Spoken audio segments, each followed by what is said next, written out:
Et bonsoir et bienvenue à cette session d'information sur la FM Télévision. Nous sommes très heureux de vous savoir nombreux devant vos postes et téléviseurs pour vous informer. Nous ouvrons cette session d'information par le discours du chef de l'État à la 79e Assemblée Générale des Nations Unies. Félix Tshisekedi Tshilombo a lancé un message fort à l'endroit de la communauté internationale afin que celle-ci impose des sanctions contre le Rwanda et les retraits des troupes rwandaises sur le territoire congolais. Suivez plutôt le chef de l'État. La situation dans l'est de la République démocratique du Congo est particulièrement préoccupante. La résurgence du groupe terroriste du M23, soutenu par le Rwanda, a provoqué une crise humanitaire sans précédent avec près de 7 millions de déplacés internes. Cette agression constitue une violation majeure de notre souveraineté nationale. Nous appelons la communauté internationale à condamner fermement ces actes et à imposer des sanctions ciblées contre le Rwanda pour son rôle déstabilisateur et néfaste. Nous exigeons le retrait immédiat et inconditionnel des troupes rwandaises de notre territoire. Bien que les récentes initiatives diplomatiques telles que les pourparlers de Luanda soient encourageantes, elles ne doivent aucunement occulter l'urgence de cette action essentielle. La République démocratique du Congo s'engage activement à établir une paix durable dans l'est du pays et à promouvoir le développement économique ainsi que le bien-être social des communautés meurtries par ce conflit armé. Elle ne ferme cependant pas la porte à toute opportunité qui l'amènera à cette paix tout en n'aliénant pas sa souveraineté, encore moins son intégrité territoriale. Dans cette optique, elle est résolument engagée dans la mise en œuvre de la feuille de route adoptée dans le cadre du processus de Luanda, que je soutiens fermement, qui promeut un dialogue de haut niveau visant à restaurer la confiance entre la République démocratique du Congo et le Rwanda, tout en minimisant le risque de crise sécuritaire actuelle, que la crise sécuritaire actuelle ne dégénère en conflit régional. En outre, mon pays demeure ouvert à toute autre initiative de nos partenaires qui concourrait à l'atteinte de cet objectif noble de paix. Toujours du haut de la tribune des Nations Unies, le chef de l'État congolais, Félix Antoine Tshisekedi Tshilombo, a émis le vœu de conclure des partenariats avec des investisseurs mondiaux dans le secteur énergétique. Félix Antoine Tshisekedi Tshilombo a retracé les opportunités qu'offre la République démocratique du Congo. Suivez.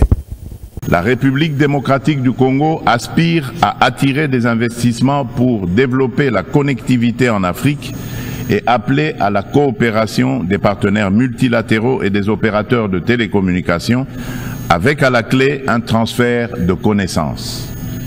En effet, l'accompagnement au processus de maillage du pays est une solution prometteuse pour relier le sud et le nord du continent, ainsi que relier l'océan Indien à l'océan Atlantique. Cela comprend la formation de partenariats viables autour du projet hydroélectrique du Grand Inga qui vise à répondre à la demande énergétique croissante de notre continent, exacerbée par la prolifération des objets connectés. De plus, il est essentiel de renforcer la traçabilité des minerais stratégiques, indispensables aux équipements technologiques, afin d'assurer une exploitation responsable et durable de nos ressources. Par ailleurs, la pleine participation et l'engagement des jeunes, tant des filles que des garçons, sont également primordiaux pour bâtir une société durable et inclusive. Ce principe constitue le fondement de la Déclaration sur les générations futures, soulignant notre responsabilité envers les générations à venir et l'importance des décisions qui garantissent leur épanouissement. Le discours du chef de l'État à la tribune des Nations Unies fait réagir plus d'un Congolais. C'est le cas de Dani Chamala, analyste politique indépendant, qui pense que c'est un bon discours car il a rappelé à la face du monde que le Rwanda reste le seul détracteur de la République démocratique du Congo et l'heure n'est pas à la négociation avec le M23.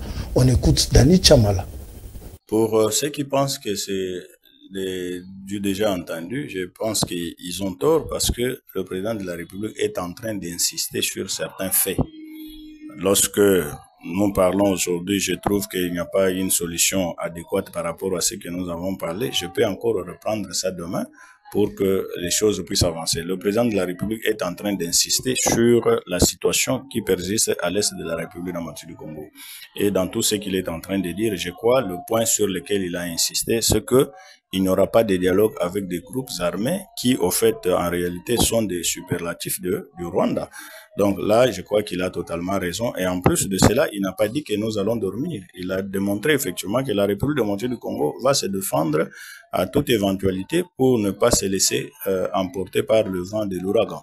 C'est ça un peu, au fait. Il n'y a pas quelque chose de grave ou de quelque chose qui n'a pas été dit, qui cadre avec la situation que traverse la République démocratique du Congo aujourd'hui. Rendons-nous à présent à l'Assemblée nationale. Le président de la Chambre basse du Parlement, Vital Kamerhe, a échangé avec les caucustes députés du Kwilu, de Kinshasa, Kwango et de Mai-Ndombe. Il était question pour les speakers de la Chambre basse du Parlement de s'imprégner des différents problèmes, défis à relever dans ces provinces, alors que l'Assemblée nationale s'apprête à examiner le projet de loi des finances de l'année 2025. Suivez. Avec les caucus des députés de 4 provinces de la RDC, il était question pour les speakers de la Chambre basse du Parlement de s'imprégner de différents problèmes et défis à relever dans les provinces de Kwilu, Mai-Ndombe, Kwango et Kinshasa, alors que l'Assemblée nationale s'apprête à examiner le projet de loi des finances exercice 2025 déposé récemment par la première ministre Judith Suminwa. Pour Vital Kamerhe, il était question d'écouter les élus du peuple après la dernière réunion institutionnelle autour du président de la République Félix Antoine Tshisekedi Tshilombo en vue des solutions idoines.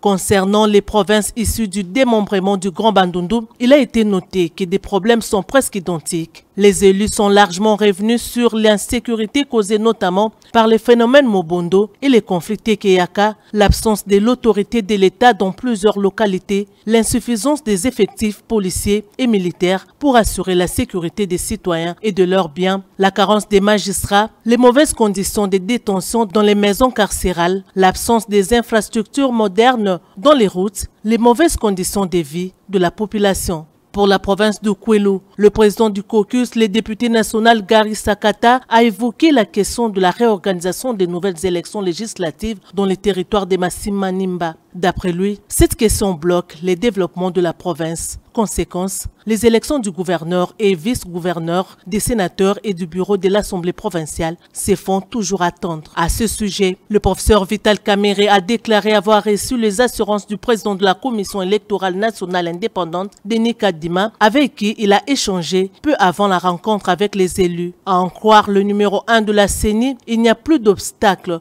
à l'organisation des législatives à Massi-Manimba, Kwilu, et dont le calendrier sera incessamment publié. Il a rassuré que le problème des fonds nécessaires qui s'est posé est en voie d'être complètement résolu. Concernant la ville-province de Kinshasa, les députés nationaux ont évoqué plusieurs problèmes dont l'insécurité avec la recrudescence du phénomène Kuluna, l'insalubrité, la dégradation de la voirie urbaine, la desserte en électricité et en eau potable qui constitue un véritable casse-tête dans plusieurs quartiers de la capitale, les embouteillages, la mauvaise conduite sur la chaussée des conducteurs des mototaxis et des taxibus communément appelés 207, la dépravation des mœurs pour ne citer que cela. Les élus de Kinshasa sont aussi revenus sur les phénomènes Mobondo qui touchent la partie est de la capitale. Les députés nationaux ont sollicité l'implication du président de l'Assemblée nationale pour des solutions idoines aux problèmes posés. Au cours de cette réunion qui a duré plus de 4 heures, concernant certaines questions, ils ont plaidé pour le déploiement d'une mission parlementaire dans les contrées concernées. Le président Vital Kamerhe a demandé à ses interlocuteurs de lui produire un rapport détaillé et contenant les desiderata de la population et des pistes de solutions. Ont également pris part le deuxième vice-président de l'Assemblée nationale, l'honorable Christophe Mbosso-Kodia, et les rapporteurs de la Chambre basse du Parlement, le professeur Jacques Joly. Les élections seront bientôt organisées à Yakoma dans la province du Nord-Ubangi et dans le Massi-Manimba dans la province du Kwilu. L'annonce a été faite par le président de la CENI au sortir de l'audience lui accordée par le président de l'Assemblée nationale ce mercredi. Denis Kadima a affirmé que le blocage lié au fonds est en train d'être décompté. Suivez Denis Kadima dans ses propos. Et c'était une visite de courtoisie. Vous savez que la CENI est l'émanation de l'Assemblée nationale. Maintenant qu'il y a une nouvelle équipe, il fallait bien qu'on vienne pour faire le point. D'autant plus que nous sommes à mi-parcours depuis que nous avons commencé. On est vraiment au milieu de notre mandat. Il fallait venir faire le point sur le processus électoral, mais aussi sur toutes les questions pendantes. Il fallait en discuter et c'est ce qu'on a fait. C'était très bien. Yakoma et Massi-Manimba, c'est très bien. Ce qui bloquait, c'était les fonds. Mais je pense que c'est en train d'être décanté et bientôt nous allons sortir un calendrier qu'on va publier pour que tout le monde sache comment ça sera cette regroupement. Parlons justice à présent. La libération de 1685 prisonniers à la prison centrale de Makala par le ministre de la Justice fait couler encre et salive. Dani Chamala, juriste de son État, encourage cette décision car selon lui, il pense que cette maison carcérale devra être vidée de monde. On l'écoute. Nous avons suivi avec toute la population quinoise et congolaise le procès sur nos jeunes frères appelés des Kaba Kaba sur les chaînes de télévision. Ces jeunes gens avaient dit que non, voilà, ils étaient arrêtés à plusieurs reprises et libérés. C'était pas Moutamba qui les avait libérés à l'époque. Alors, aujourd'hui, si Moutamba arrive à libérer les prisonniers, je ne vois pas le mal. Il faut être humain. Quand vous regardez même la santé des personnes qui ont été libérées par Moutamba, vous allez vous dire effectivement qu'il a raison. Les politiciens qui détournent des millions de dollars, ils sont dans des véhicules climatisés. Lorsqu'ils tombent malades, ils doivent aller se faire soigner à l'étranger. Est-ce que ces gens-là aussi n'ont pas le droit de se faire soigner à l'extérieur de la prison? Parce que Moutamba a constaté qu'en prison, il n'y a pas de produits. Le gouvernement n'a pas mis de moyens à sa disposition pour que les produits pharmaceutiques soient achetés ou la nourriture soit suffisante pour que ces gens-là puissent vivre calmement aussi, même s'ils sont en prison. Alors, où est le mal? Il a déchargé la République démocratique du Congo de son devoir de payer la nourriture, de payer les produits pharmaceutiques pour ces gens-là. Il a demandé à ceux qu'ils aillent se faire soigner dans des hôpitaux ou de prendre les soins appropriés. Parce que la prison n'a pas pour objectif de tuer les gens. La prison a pour objectif de rééduquer les gens pour que la personne qui a été arrêtée puisse réintégrer la société. Mais si on commence maintenant à tuer des gens en prison, là, je trouve que c'est inhumain. Le ministre de la Justice a agi en bonne et due forme et il n'a pas violé aucune loi de la République parce qu'il a posé des actes qui relèvent de son pouvoir du ministre de la Justice. C'est lui qui trouve qu'il a violé la loi. Il n'a qu'à attaquer cela au niveau du Conseil d'État, s'il aura raison ou pas. Parlons société à présent. À Kinshasa, un constat a été fait à l'égard des universités et instituts. Plusieurs débits de boissons alcoolisées entourent ces universités. Dans le riz de Kinshasa, certains Kinois ont réagi. Ils sont au micro de Gemira Mumbungu.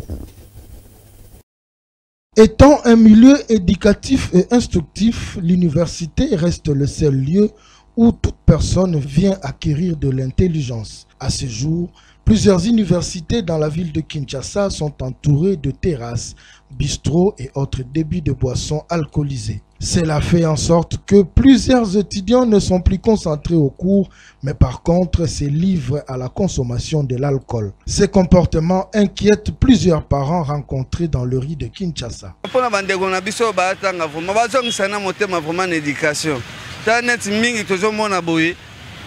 Asilisi classe mais a commis ko viser ka cabine misoyo ya tangelaki amoni angote puisque nini azalaki na ambiance ya babar makambo belebele ba misusu ba koma aka na otanga classe mais a commis ko sala ba makambo oyo ya ko sala te makambo za manamu te parce que terre mena école université c'est humanité la primaire et c'est les manamu te pour nini Moi, quand on a kati, ayebi que tout ça bimi, manko ya moko mi balé tout ça.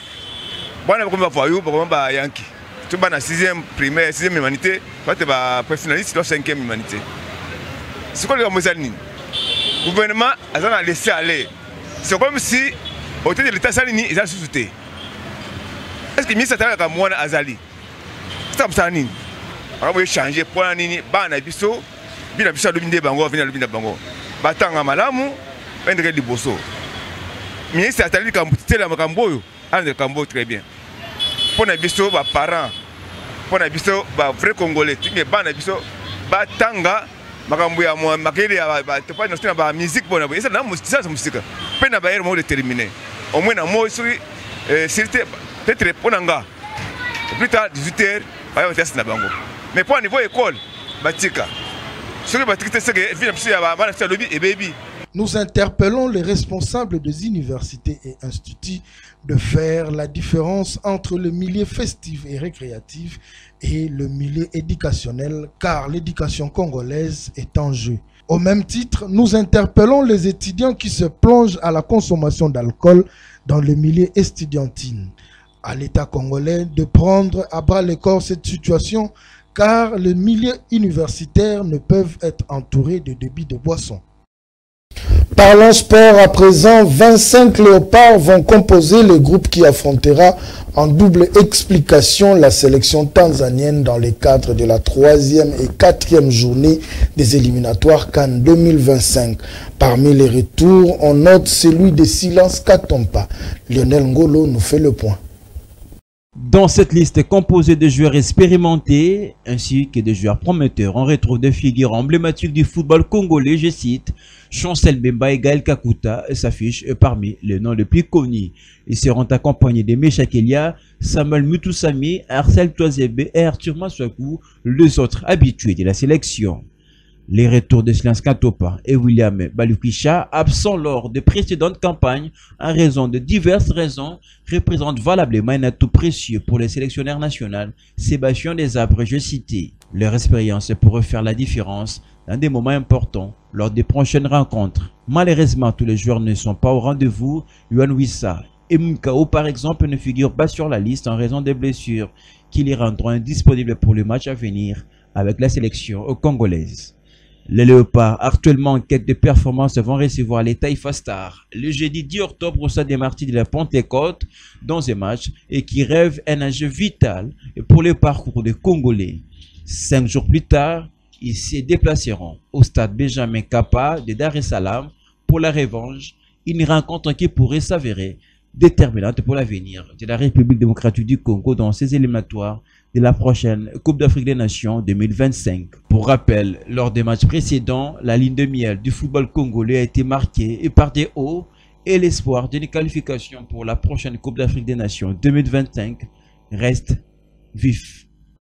Bouclons cette édition par le handball. L'on connaît désormais les rencontres du premier tour des éliminatoires de la 8e édition du championnat d'Afrique des Nations qui se disputera de la période allant du 25 au 27 octobre 2024, puis du 1er au 3 novembre. Lionel Ngolo pour plus des explications.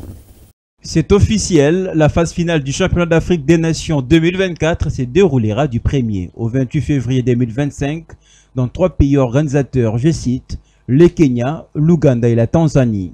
19 équipes au total participeront à cette compétition continentale réservée uniquement aux joueurs évoluant dans un club issu du championnat de leur pays. À la fin des qualifications, les différentes zones, à savoir l'Union nord-africaine de football, l'Union des fédérations de football d'Afrique centrale, l'Union des fédérations ouest-africaines de football A et B, ainsi que les conseils des associations de football d'Afrique australe, auront chacune 3 équipes, tandis que les conseils des associations de football d'Afrique de l'Est et centrale, zone des pays organisateurs, auront une équipe de plus. Retenez que les rencontres du premier tour se disputeront du 25 au 27 octobre 2024 et du 1er au 3 novembre. Les matchs du deuxième tour auront lieu du 20 au 22 et du 27 au 29 décembre prochain. Rappelons que le Sénégal est actuellement le détenteur du trophée remporté en janvier-février 2023 en Algérie lors du CHAN 2022. La RDC avec ses 2 étoiles remportées en 2009 et 2016, les Maroc 2018 et 2020 sont les nations les plus titrées de cette compétition avec 2 sacres à leur palmarès. Mesdames et messieurs,